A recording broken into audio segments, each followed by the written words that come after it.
कीजिए।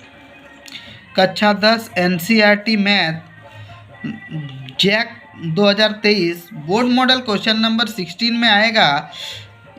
4 प्रश्न हम देंगे जिसमें से एक क्वेश्चन आप लोग का 100% पूछेगा। तो पहला प्रमेय हम लोग पढ़ चुके हैं, प्रमेय 6.6। देखिए, सिद्ध कीजिए कि दो समरूप त्रिभुज के क्षेत्रफलों का अनुपात इसकी संगत भुजाओं के वर्गों के समान होता है। देखिए, इसके लिए हम लोग को एक तो डायग्राम चाहिए। दो समरूप त्रिभुज बोला गया है, तो हम लोग इसके लिए डायग्राम बना रहे हैं। इसका नाम दे रहे हैं ए बी और एक ठो सी। ए बी सी एक तो त्रिभुज बनाए, समरूप त्रिभुज बोला है, चूंकि इसी तरह से और एक तो त्रिभुज बनाना पड़ेगा। इस त्रिभुज का नाम हम लोग दे रहे हैं पी क्यू आर। आप लोग त्रिभुज का नाम कुछ भी रख सकते हैं, इससे कोई दिक्कत नहीं है। तो देखिए, दो समरूप त्रिभुजों का क्षेत्रफल का अनुपात इसकी संगत भुजाओं के वर्गों के अनुपात। क्वेश्चन में बोला कि दोनों त्रिभुज समरूप है। देखो, दिया हुआ है कि क्या दिया हुआ है, ए बी सी और पी क्यू आर दो समरूप त्रिभुज है। माना ए बी सी तथा पी क्यू आर दो समरूप त्रिभुज है। अर्थात हम लोग इसको इस तरह से लिख सकते हैं, त्रिभुज ए बी सी समरूप त्रिभुज पी क्यू आर। तो उसके बाद हम लोग को क्या करना है, सिद्ध करना है कि क्या सिद्ध करेंगे कि दोनों त्रिभुजों का क्षेत्रफल एरिया त्रिभुज पी क्यू आर और एरिया त्रिभुज ए बी सी, एरिया त्रिभुज ए बी सी दोनों का अनुपात क्या होगा, इसकी संगत भुजाओं के वर्गों के बराबर होगा। यानी ए बी का वर्ग बटा पी क्यू का वर्ग और बी सी का वर्ग बटा क्यू आर का वर्ग और ए सी और पी आर का वर्ग, ए सी का वर्ग बटा पी आर का वर्ग। रचना, इसके बाद हम लोग रचना में क्या किए, देखिए, ए एम लंब बी सी और पी एन लंब लंब क्यू आर। डायग्राम मेरा उतना अच्छा से नहीं बना है। त्रिभुज, देखिए सॉरी, रचना में ए एम लंब किसके ऊपर है, बी सी के ऊपर, तथा पी एन लंब किसके ऊपर है, क्यू आर के ऊपर खींचा। प्रमाण,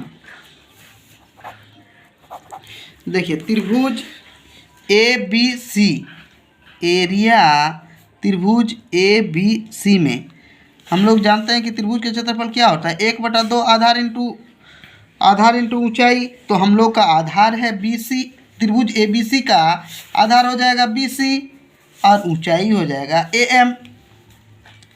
और इस त्रिभुज में देखिए तो पी क्यू आर में, एरिया त्रिभुज पी क्यू आर में इसका आधार क्या हो जाएगा, चूँकि पी एन जो है क्यू आर के ऊपर स्थित है, इसीलिए क्यू आर हम लोग का आधार हो जाएगा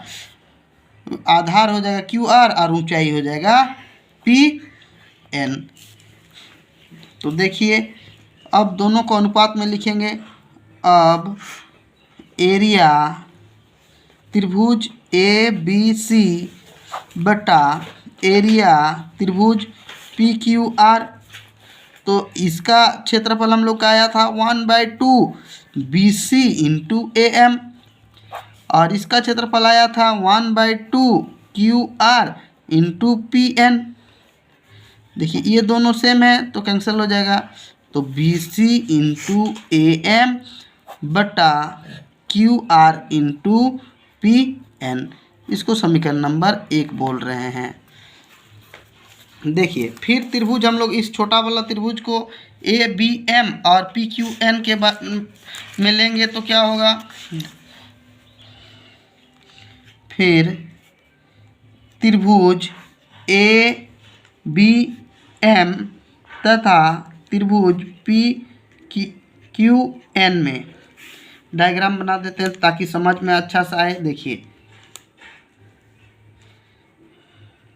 सॉरी, इस तरह से डायग्राम बना हुआ है ए बी एम, और एक तो डायग्राम इस तरह से बना हुआ है पी एन क्यू।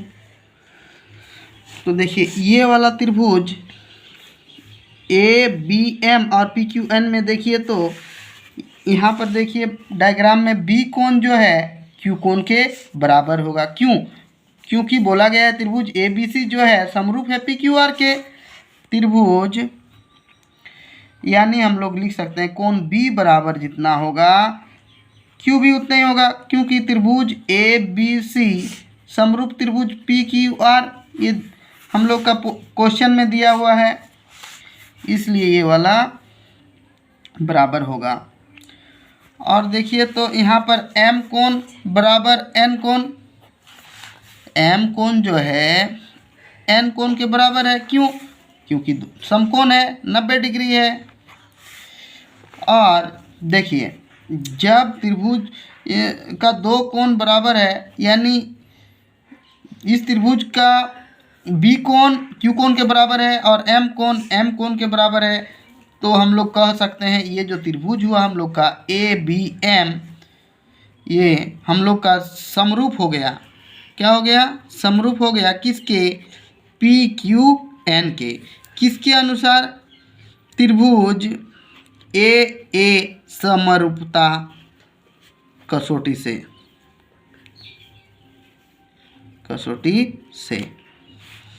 तो हम लोग इसको कैसे लिख सकते हैं?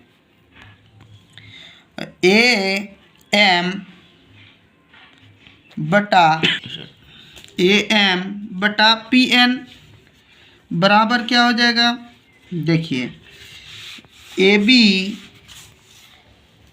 बटा पी क्यू, ए बी बटा पी क्यू, इसको हम लोग समीकरण नंबर 2 बोल रहे हैं।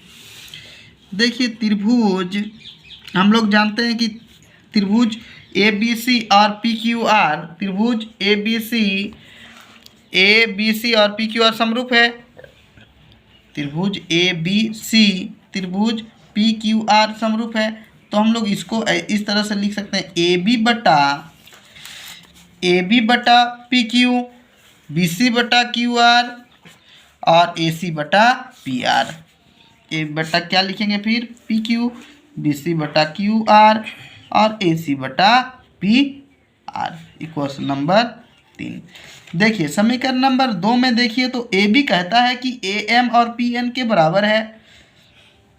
तो ए बी बटा पी क्यू जो है ना, इससे भी और इससे भी बराबर है, और पी क्यू जो है क्यू आर और पी आर से बराबर है। तो कहने का मतलब अगर ये तीनों आपस में बराबर है तो ये भी तो इसके बराबर है।